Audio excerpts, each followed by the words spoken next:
Hello everyone, welcome to today's story. John is making it difficult for James to get closer to Diep. Will they be able to be together in the end? Stay with me until the end of the video to find out. The first light of dawn painted a pale gray across the sky as the prison gates groaned open. John stepped out, his silhouette sharp against the cold morning fog. His face was expressionless, rigid, like someone who'd left something behind but carried something darker with him. Waiting just outside was an older man, perhaps a father figure, though there was no warmth in his stance. No smile, no handshake, just words, blunt and final. "This is the last time I bail you out of prison. No more childish stunts." John didn't argue.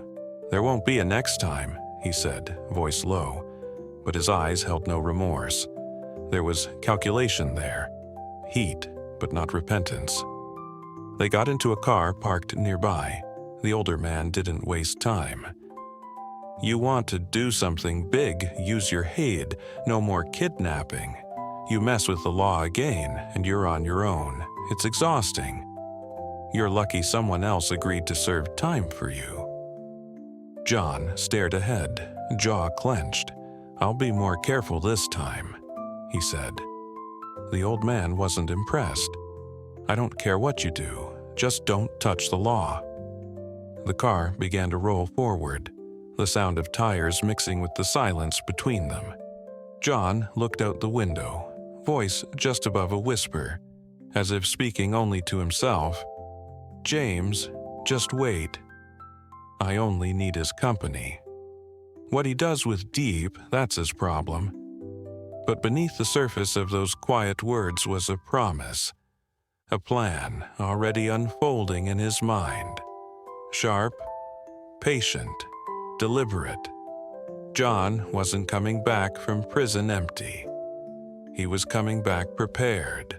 In a quiet wooden cabin perched in the highlands, the night fell gently around them. James sat in a wooden chair under the dim, golden light of a reading lamp, a book in his hands. The door creaked softly as Diep stepped out from the bathroom, her hair still damp, her cheeks glowing from the warmth of the water. She sat beside him and noticed his gaze. "Why are you looking at me like that?" she asked, half smiling. James replied calmly, "Because you look beautiful, especially in that new outfit." She turned away bashfully. "Don't say that, you'll make me shy." But James leaned closer, voice warm.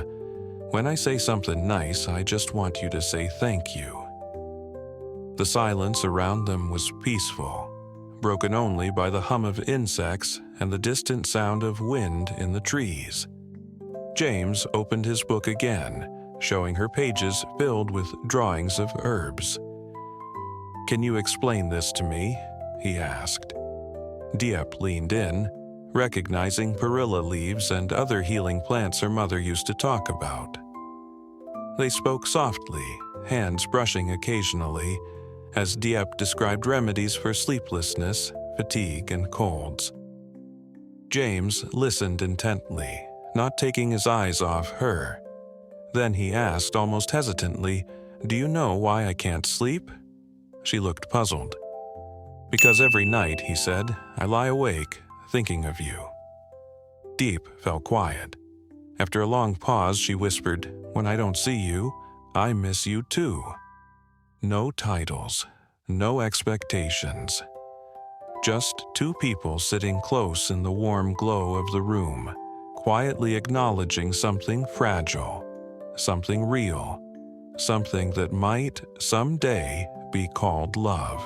Night had deepened, and the kitchen glowed with a warm, yellow light. Diep rolled up her sleeves, gently pouring soybeans into a large basin. James joined her without a word, turning on the faucet and letting the water flow. There was no need to speak. The silence between them was filled with quiet understanding. Diep began picking through the beans.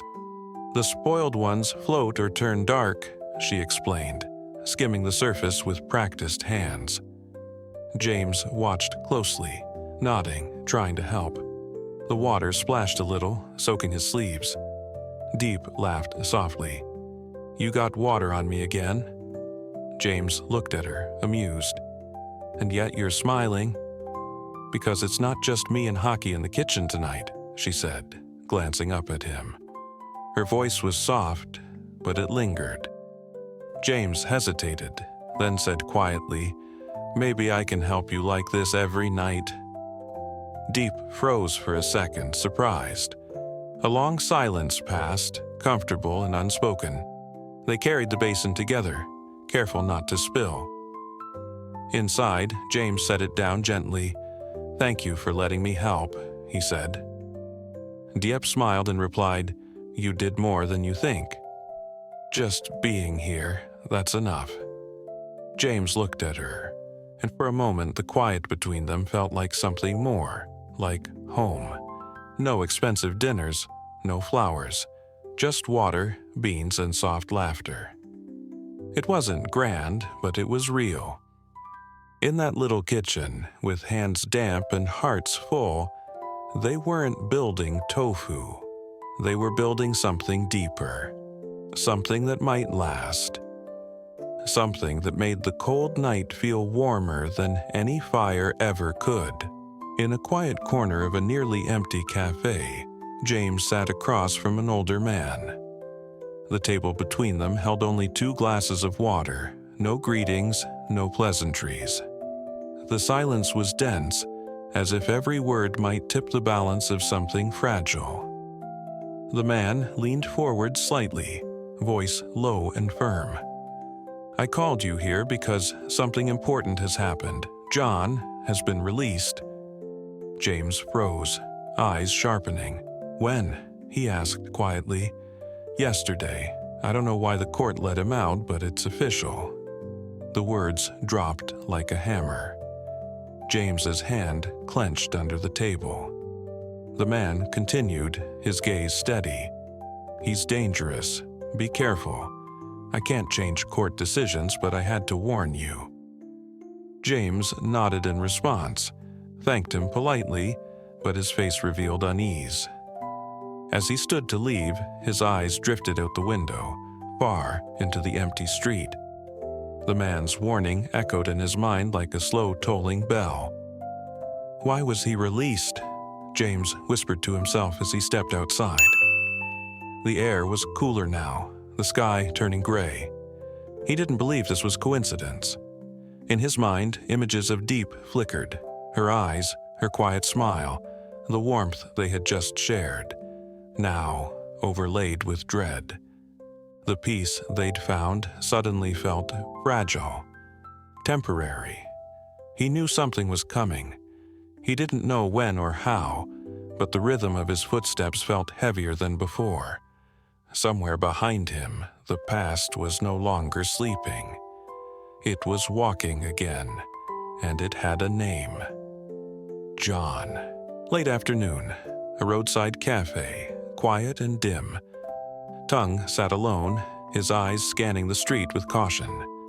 John arrived silently, dressed in dark tones, a thin smile on his lips.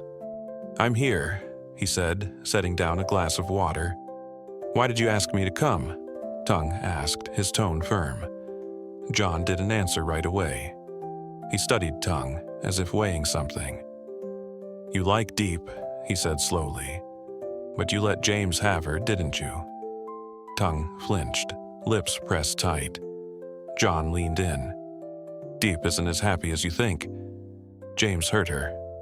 She passed out for days, even got kicked out by her own mother." Tung looked stunned. "Is that true?" "I don't make things up," John said coldly.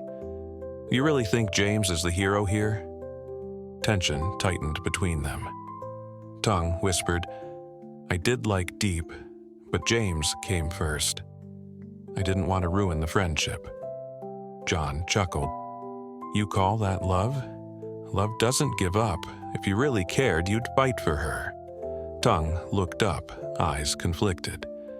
So what are you proposing? John leaned closer, voice low. Partner with me. You get Diep, let me handle James. There was no music, no background noise, just two men, a glass of water, and a deal cloaked in danger. In that moment, under the surface of casual words, something darker stirred. A choice was being laid bare, one that would shift everything that followed. Morning light broke gently over the village, casting soft golden rays on the quiet streets. Diep walked slowly, pushing a small wooden cart filled with freshly made tofu. Steam still rose from the bags, warm and fragrant. She wore a long-sleeved shirt and a wide hat, her face shaded but her smile open to the world. "Excuse me, would you like some tofu?" She called out politely to passing villagers. Some paused and smiled, buying without hesitation.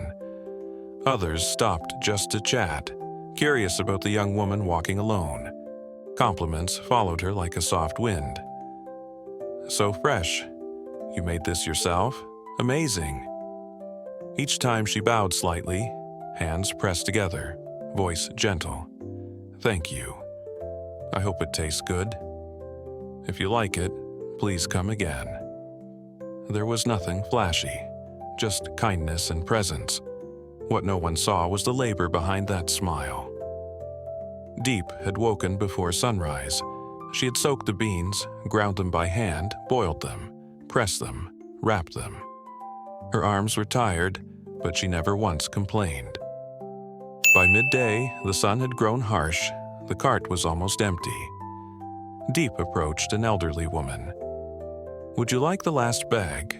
she asked softly. The woman nodded, eyes warm, handing her a few bills with a grateful smile. As Diep turned back toward home, she glanced at the sky. The road was quiet again, the cart lighter.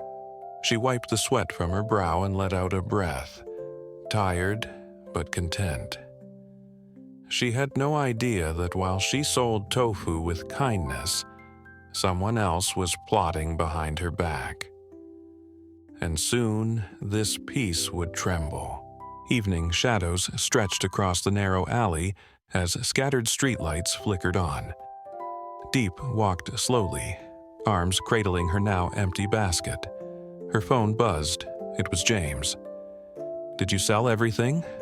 he asked, his voice gentle, but something in his tone made her pause. "Yes, almost. A lot of people supported me today." "That's good. Was the income worth the effort?" he asked again. "Pretty decent, but it's exhausting," she replied, brushing sweat from her brow. There was a pause. Then James said, "Try not to walk alone at night these days." Diep stopped walking. "Why would you say that? Did something happen?" James hesitated. "No, I'm just worried about you, that's all." He promised to visit later, and they hung up. But Diep didn't move. She stood still outside her door, phone still in her hand. It wasn't what James said that unsettled her. It was the way he said it. Something in his voice, a weight, a hesitation. Her instincts stirred, that quiet kind of fear that doesn't shout, but whispers. She stepped inside, the house dim and silent. The kitchen light hadn't been turned on. She sat down and pulled hockey close to her chest. The warmth calmed her slightly, but the unease didn't fade. Somewhere out there, someone was pulling strings, changing the course of her life. The peace she had fought for, lived for, might not last much longer. Outside, the wind picked up. Something was coming. John được bảo lãnh ra tù và lập tức âm mưu giành lại công ty từ James, đồng thời lôi kéo Tùng, người từng thích Diệp, hợp tác để loại James ra khỏi cuộc đời cô. Trong khi đó, James và Diệp đang sống những ngày bình yên cùng nhau. làm đậu phụ và chia sẻ cuộc sống giản dị. Tuy nhiên, James bất ngờ nhận thông tin được John đã tự do, bắt đầu lo lắng cho sự an toàn của Diep. Diep miệt mài lao động, không hề hay biết mình đang trở thành tâm điểm của một âm mưu. Cuối cùng, James cảnh báo Diep hãy cẩn thận khi John bắt đầu trở lại và cảm nhận được điềm gỡ đang đến gần, dù chưa rõ điều gì đang chờ phía trước.